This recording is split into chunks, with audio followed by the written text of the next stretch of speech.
अब सवाल यह है कि प्रदर्शन तो खत्म हो गया, मंत्री जी का इस्तीफा भी हो गया, अब अगला क्या क्या कुछ कर रहे हैं सीजेपी के चीफ दीपके आज पहुंचे एक बड़े वकील से मिलने के लिए। यह तस्वीर आप देख रहे हैं, अभिजीत दीपके पहुंचे हैं कपिल सिब्बल के आवास पर।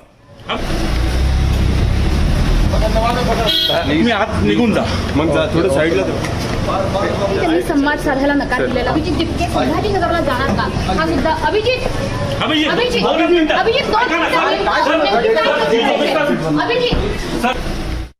अब देखिए दीपके का आगे का प्लान क्या है, पार्टी उनकी क्या करने वाली है। आंदोलन के बाद सीजेपी अगले प्लान पर काम कर रही है, इसलिए तो शिक्षा मंत्री धर्मेंद्र प्रधान के इस्तीफे के बाद अब सीजेपी के फाउंडर कानूनी कार्रवाई से बचने में लगे। तभी तो दीपके ने वकील कपिल सिब्बल से मुलाकात की। दिल्ली में अभिजीत दीपके सिब्बल के घर पहुंचे, जहां दोनों के बीच कई मुद्दों पर बातचीत होने का दावा है। कहा यह जा रहा है कि आंदोलन में जिन लोगों पर केस दर्ज हुए उसको लेकर आगे की कानूनी कार्रवाई पर मंथन हुआ, क्योंकि सीजेपी चाहती है कि सब पर एफआईआर दर्ज, जो एफआईआर हुई वो वापस ली जाए। यह मांग उन्होंने सरकार से भी रखी है, जिसे माना गया है। हालांकि केस वापसी का कोई ब्लूप्रिंट सामने नहीं आया है। ऐसे में सीजेपी इस मामले में कपिल सिब्बल से कानूनी सलाह ले रही है, क्योंकि दीपके ने कहा है कि धर्मेंद्र प्रधान तो पहला विकेट है। वो कह रहे हैं, उन्होंने दावा किया, हम यहीं नहीं रुकेंगे, ये बस शुरुआत है। राजनीति के मोर्चे पर फिलहाल सीजेपी ने बड़ा प्लान नहीं बताया अब तक, मगर उनके दावों के मुताबिक वो शिक्षा में सुधार पर काम करेंगे। इसके लिए यूपी बिहार समेत कई जगह आंदोलन कर सकते हैं। सीजेपी ने यूपी में पेपर लीक के खिलाफ आंदोलन की चेतावनी दी। दीपके खुद कह चुके हैं कि दिल्ली के बाद बिहार भी जाऊंगा। एक और अहम बात यह कि मुझे हीरो मत बनाओ, दीपके कहते हैं। एक शख्स को हीरो बनाने से देश को बहुत बड़ा नुकसान हुआ है। पीएम मोदी पर अटैक करते हैं, वो सुनिए जरा दीपके क्या कह रहे हैं। जितने भी लोग जंतर मंतर पर बने रहे for 37 days, I want to thank each and every one of you, and I want to tell you that I really appreciate what you did for this country। और जिन लोगों ने हम पर डाउट किया, हमें क्रिटिसाइज करा या हमसे सवाल किए कि आप लोग सीरियस नहीं हो, आप लोग प्रोटेस्ट करना नहीं जानते हो, I want to thank them as well. अगर आप लोग हमें क्रिटिसाइज नहीं करते, अगर आप लोग हमसे सवाल नहीं करते, तो हमें शायद से इम्प्रूव करने का मौका नहीं मिलता। This is just a beginning. The cockroach Janta party has a long way to go, and for sure we will go long way. This is just a beginning. तो दीपके कह रहे हैं कि अभी कॉकरोच जनता पार्टी को बहुत काम करना है, शिक्षा के क्षेत्र में काम करना है। दूसरी तरफ देखिए, उनके घर, उनके परिवार से मिलने के लिए आज महाराष्ट्र के एक मंत्री पहुंचे।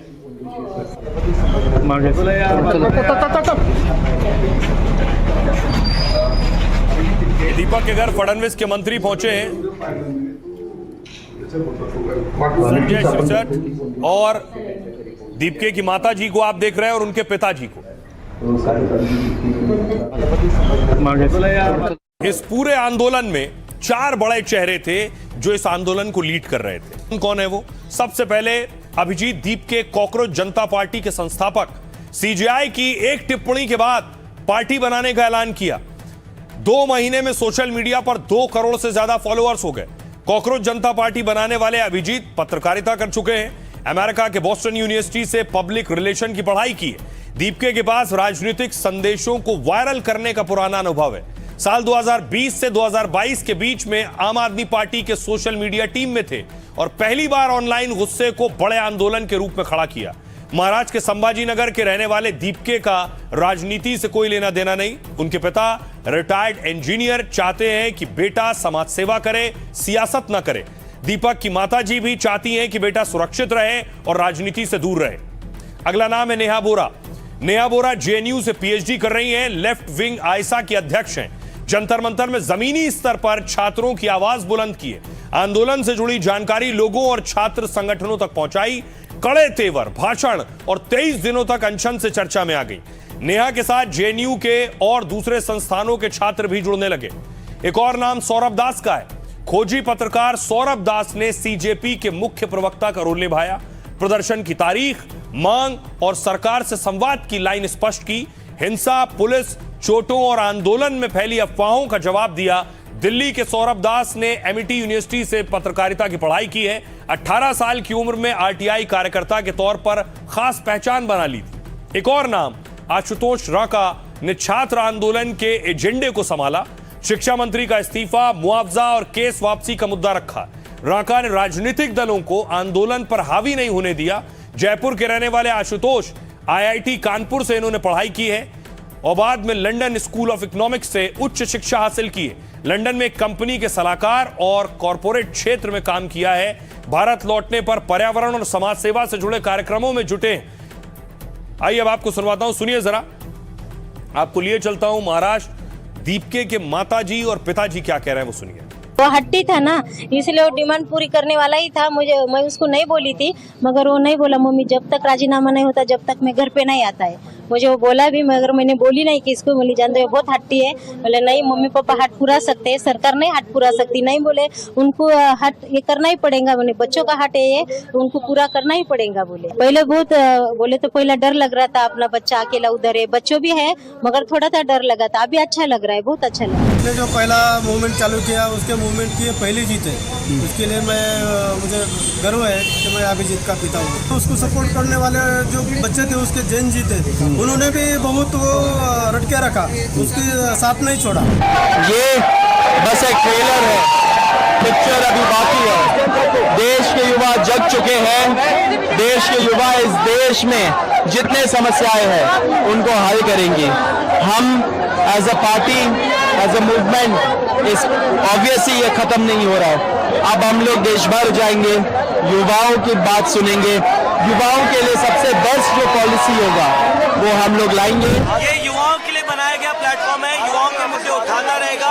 हम अपने आप को पूरे देश में लेके जाएंगे, उसको संगठित करेंगे और जिस तरह से शिक्षा के मुद्दे पे हमने बात की है उसी तरह आगे जाके बाकी मुद्दों पर भी। आपने सुन लिया उन चेहरों को जो इस पूरे आंदोलन को लीड कर रहे थे।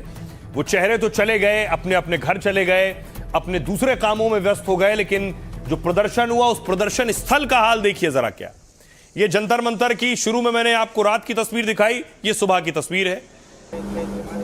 पुलिस जा चुकी है, अभी जगह जगह गंदगी फैली है, कचरा फैला है।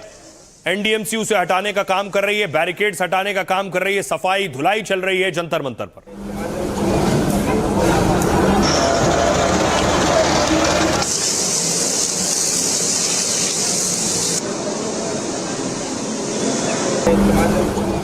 अब आपको लिए चलता हूं। इस दौरान दिल्ली की मेट्रो बंद थी और प्लेस शाम को लगभग बंद होने लगा था। अब देखिए आज की तस्वीर है, मेट्रो शुरू हो गई है और कनॉट प्लेस में उसी तरह की चहल पहल नजर आने लगी।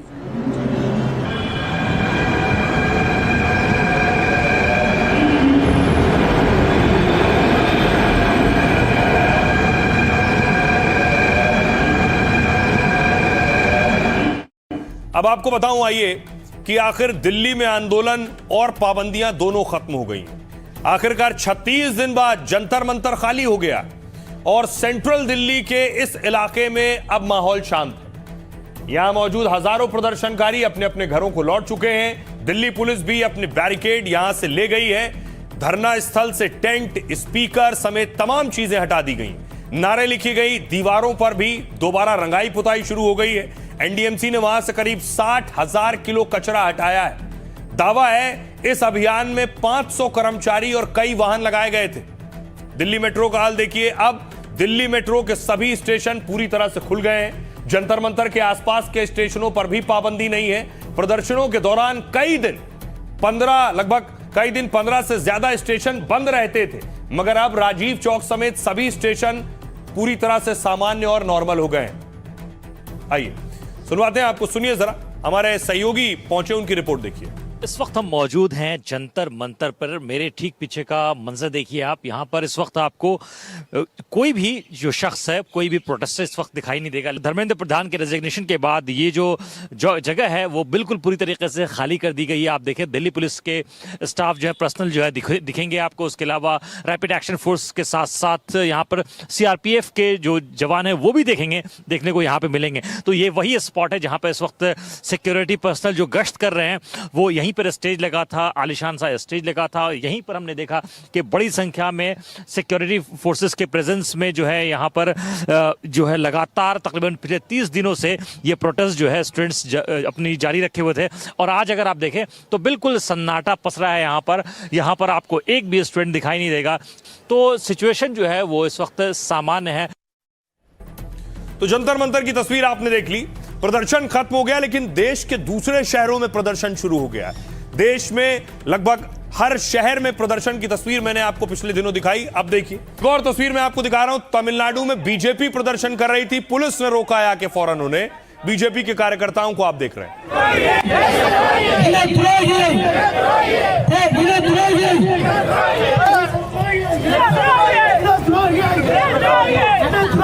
आप देख रहे हैं बीजेपी के कार्यकर्ता राहुल गांधी की तस्वीर जलाने ही वाले थे कि उतनी देर में पुलिस आ गई, लाइटर छीन लिया।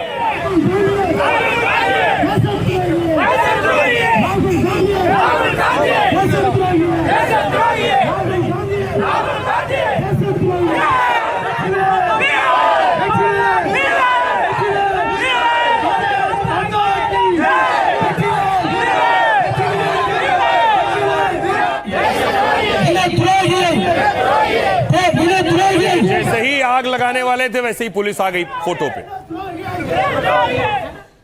चेन्नई की एक तस्वीर आपको दिखाऊं, यहां एआईएसएफ प्रदर्शन कर रहा था, पुलिस ने बैरिकेड लगाकर रोक रखा था।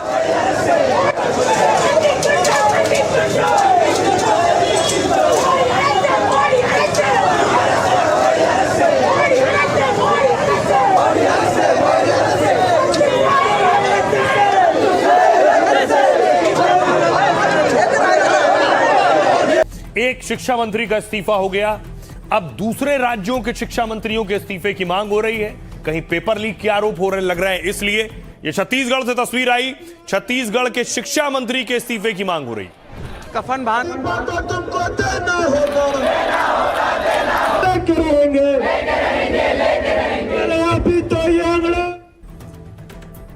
आइए अब आपको बताऊं कौन से वो राज्य हैं जहां शिक्षा मंत्री के इस्तीफे की मांग हो रही है। पंजाब, धर्मेंद्र प्रधान के इस्तीफे के बाद मुश्किल में है पंजाब के मंत्री।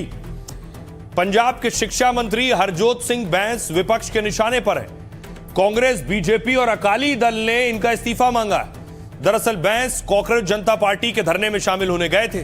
विपक्ष का दावा है पंजाब में फार्मेसी एग्जाम के दौरान नकल के मामले आए, इसके लिए सीधे तौर पर पंजाब सरकार को जिम्मेदार बताया।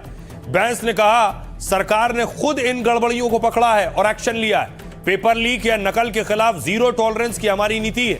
अगर पंजाब का एजुकेशन सिस्टम उनके इस्तीफे से बेहतर होता है तो वो अभी शिक्षा मंत्री पद से इस्तीफा देने को तैयार है। अगला इस्तीफा देखिए, आंध्र प्रदेश के शिक्षा मंत्री नारा लोकेश भी विपक्ष के निशाने पर हैं। शिक्षा भर्ती घोटाले में विपक्ष उनका इस्तीफा मांग रहा है। इससे लगभग 3.5 लाख छात्र प्रभावित हुए हैं। वाईएसआर कांग्रेस ने शिक्षा भर्ती घोटाले की सीबीआई जांच की मांग की है। परीक्षा के आयोजन से जुड़े लोगों के करीबियों के टॉप में आने के पर बवाल हो रहा है। एक ही एजेंसी को प्रश्न पत्र बनाने और आयोजन की जिम्मेदारी आखिर क्यों दी गई?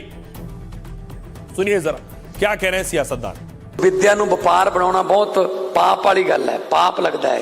ਬੱਚਿਓ ਤੁਹਾਨੂੰ ਮੈਂ ਇੱਕ ਗੱਲ ਦੀ ਛੋਟੀ ਦਿੰਨਾ, 4.5 ਸਾਲ ਹੋ ਗਏ ਸਰਕਾਰ ਬਣੀ ਨੂੰ, ਪੰਜਾਬ ਦੇ ਵਿੱਚ ਇੱਕ ਵੀ ਪੇਪਰ ਲੀਕ ਨਹੀਂ ਹੋਇਆ, ਇੱਕ ਸਿੰਗਲ ਪੇਪਰ ਵੀ ਲੀਕ ਨਹੀਂ ਹੋਇਆ ਪੰਜਾਬ ਦੇ ਵਿੱਚ।